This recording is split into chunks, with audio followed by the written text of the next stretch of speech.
Climate change threatens our ability to continue to live as a species on this planet. We are releasing a number of greenhouse gases, like carbon dioxide and methane.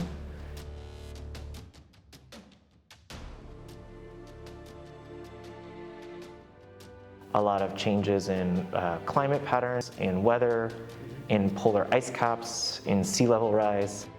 Between 2030 and 2050, climate change is expected to cause approximately 250,000 additional deaths per year. Not only that, but some animals are at risk. If we don't make a change now, there will be a lot of deaths piling up, so please get up and make a change.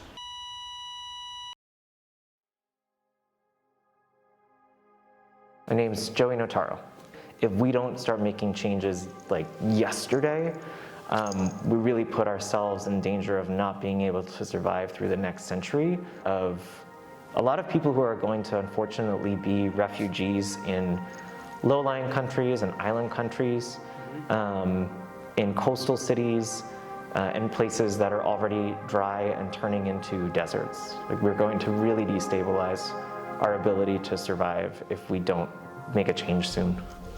Humans, we're experiencing more extreme weather events, so more intense and more frequent hurricanes, tsunamis, droughts like we are experiencing right now in the state of California. Human beings, for many of us, that means like if we live close to the ocean or we live in drier areas already, we are putting ourselves in greater danger of not being able to live there for the long term.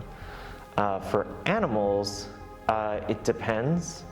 I would say in many cases, the changing temperature for like land animals is causing a lot of terrestrial land animals to migrate to further northern territories where it's getting warmer.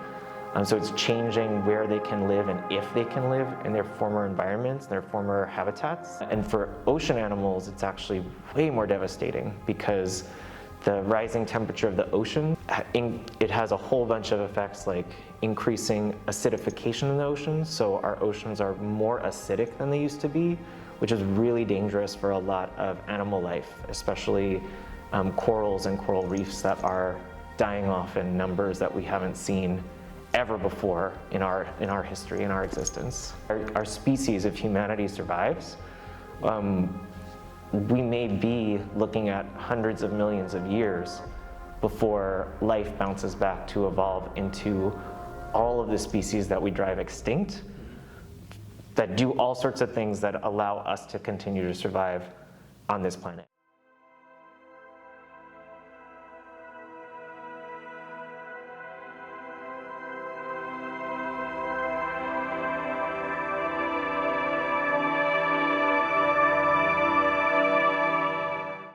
Recycling helps with climate change by helping us clean the environment.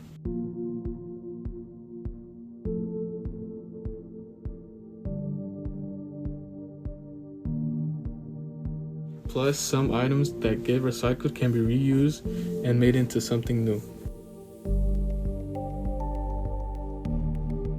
Trees and plants help with climate change by being able to absorb the carbon dioxide and providing us with oxygen.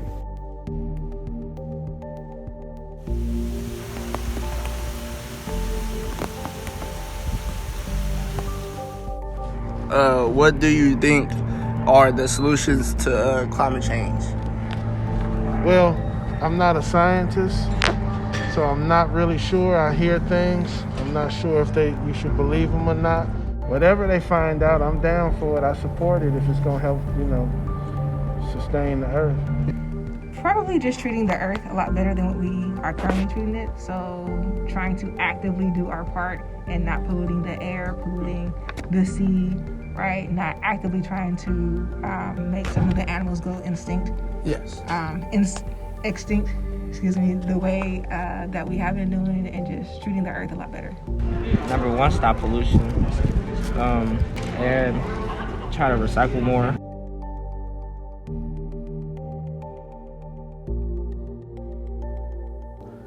trying to find ways to reduce as much as possible our carbon footprint for transportation. So if that means like trying to find a way to live closer to where you work, to take public transit, to walk, to bike, any way that is reducing as much as possible having to use cars.